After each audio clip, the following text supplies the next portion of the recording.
Praise Lord. प्रभु यीशु के नाम में आप सभी को वंदना करता हूँ।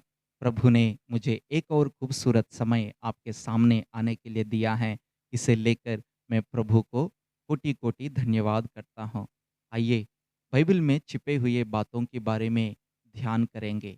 आज यूहन्ना रचित सुसमाचार 20वाँ अध्याय 17वीं आयत में प्रभु यीशु मसीहा उनकी रिज़रेक्शन होने के बाद पहली बार मगदलीन मरियम से मिलकर और उनसे कहता है कि मुझे मत छुओ। लेकिन वही प्रभु यीशु मसीहा जब थोमा के सामने खड़ा होता है, थोमा को इजाज़त देता है उन्हें छू कर देखने के लिए। क्यों प्रभु ने मरियम को मना किया? क्यों प्रभु ने थोमा को छूने के लिए इजाज़त दिया? इन बातों को समझने के लिए परमेश्वर ने दिया हुआ 7 पर्वों के बारे में जानना ज़रूरी है।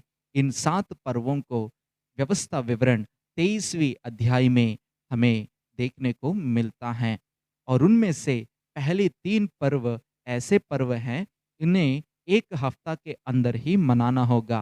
पहला पर्व है पस्का पर्व, दूसरा पर्व है अख़मीर रोटी का पर्व, तीसरा पर्व है पहली अनाज का पर्व।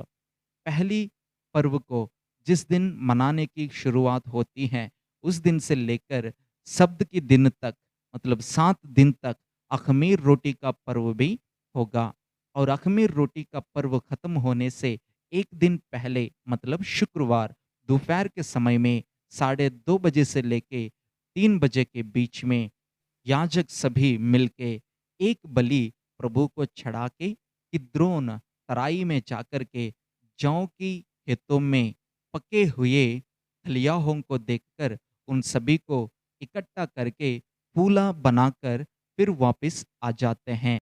जिस रीति से याजकों ने बलि चढ़ाकर किद्रोन वैली में जाके फूला की निशान बनाकर वापस आ जाते हैं, वैसे ही प्रभु यीशु मसीहा अपना प्राण छोड़ते ही भूकंप के रूप में कुछ कब्रों को खोलकर परमेश्वर ने निशान बनाकर रखा है।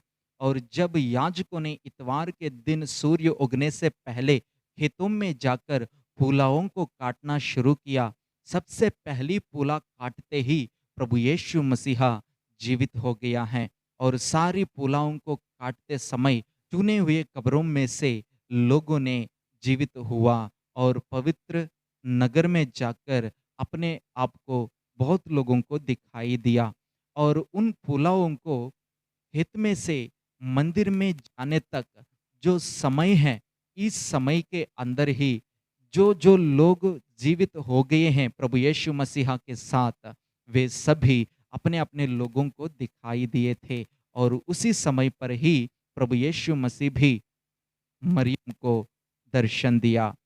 जिस रीति से उपज में से पहली फूला लाकर प्रभु के सामने हिलाया जाता है, वैसे ही मृतकों में से प्रभु यीशु मसीहा पहला फूला बनके स्वर्ग के मंदिर में प्रभु के सामने हिलाया गया है।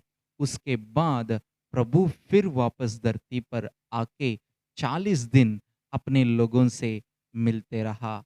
उस समय में प्रभु लोगों को उन्हें छूने दिया है। जब तक वो पिता के पास जाकर पहली उपज के रूप में अपने आप को दिखाई नहीं दिया, पेश नहीं किया, तब तक किसी को भी छूने नहीं दिया है। पहली कुरिन्थियों का पत्री 15 अध्याय उसका 20वीं आयत के मुताबिक प्रभु यीशु मसीहा सचमुच में मुर्दों में से जी उठा है, जो सोए गए हैं उनमें से पहला फल ठहरा है।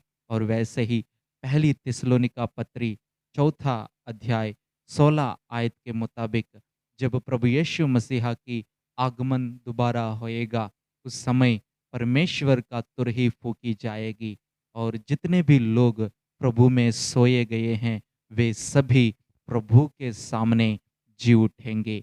और यही आशा आज तक हर मसीह व्यक्ति को पकड़ कर रखा है और जिंदा रखा है और इस आशा के साथ प्रभु की आगमन की बाट जोहते रहेंगे, जागते रहे और प्रार्थना में बने रहे। आमीन।